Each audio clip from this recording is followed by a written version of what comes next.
Dito ka, dito ka. Ay, konti. Ay.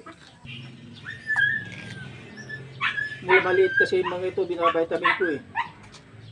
Para lang masiguro na healthy sila.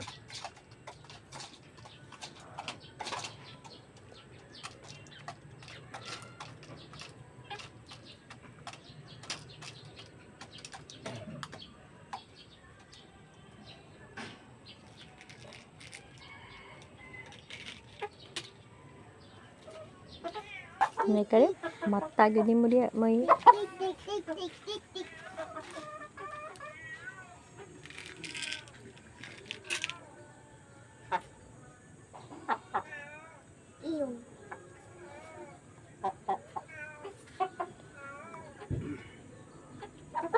Mapansin mo sa siyamo, mga babae,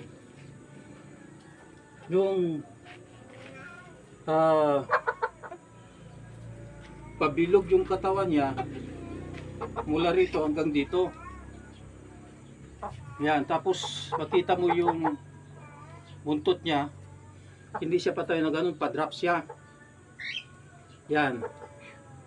Tapos yung puwit niya rito, yung puwit niya malaki. Halos itong sipit-sipitan niya na ito at saka dito sa kwan, maluwang siya kaysa yung native. Ito malaki yung kwan, halos magpang-abot doon sa puwit niya, yung pagano niya, maluwang siya na malaki. Kasi malapad din dito na kwan na pabilog mula hanggang sa ilalim. Dito sa buntot, papunta dito sa buntot. Hindi kagaya ng native na trap siya na ganun na parang bangka. At saka pag ganun, ito siya parang pabilog siya na gumanon siya. Yun ang mapansin mo. Tsaka matapang yung mukha, stricto. Yan. So, ganun yung pagkakaiba ng kwan ng Siamo sa native. Yan.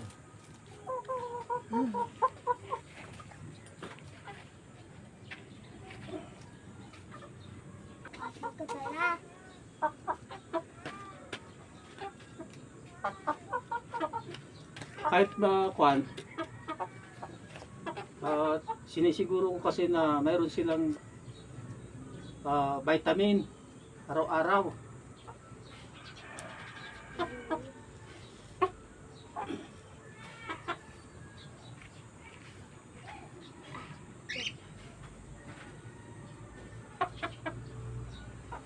So napakalaki ito.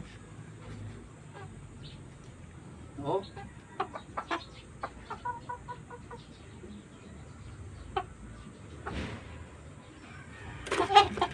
Ganda itong quality ng Siamo ko.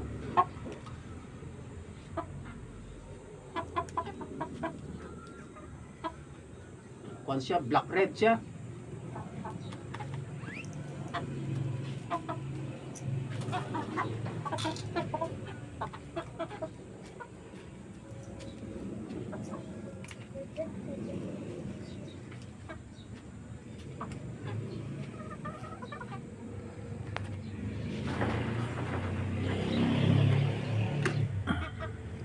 Magtataka siguro kayo bakit nag-ship ako sa kwan, labuyo at saka Siamo yung ipinalit ko. So nag-start ako dito sa kwan, pinagsabay ko itong labuyo at saka Siamo. So sana maparami ko ito at maging successful kasi nagagandahan kasi ako na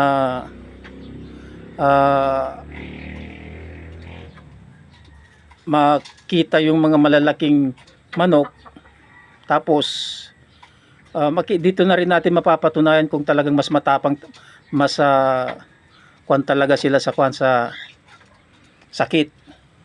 Kasi marami akong nakikita dyan na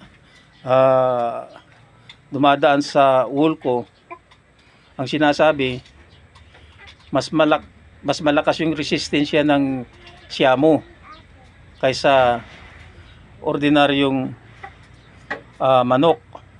Itong labuyo naman, gusto ko rin ito kahit na maliit, kasi yung mukha niya parang tikling lang, parang ibon lang siya. Pag hipuin mo siya,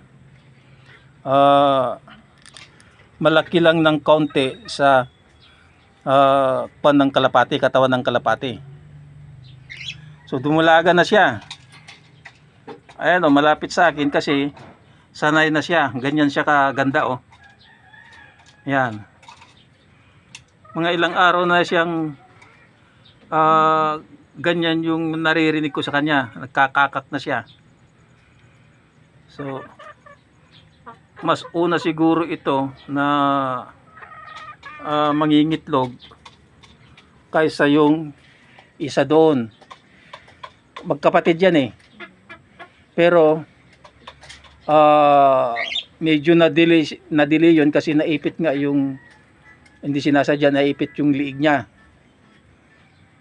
Nakala ko naputol siya, naputulan ng mga ugat. Yan. So magkaiba talaga yung purong native na inaalagaan. Dito naman sa labuyo, hindi gaanong malaki yung konsumo nito.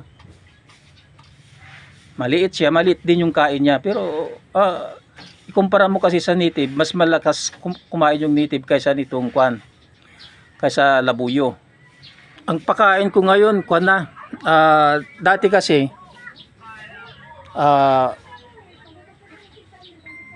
integra yung pinapakain ko sa kanila.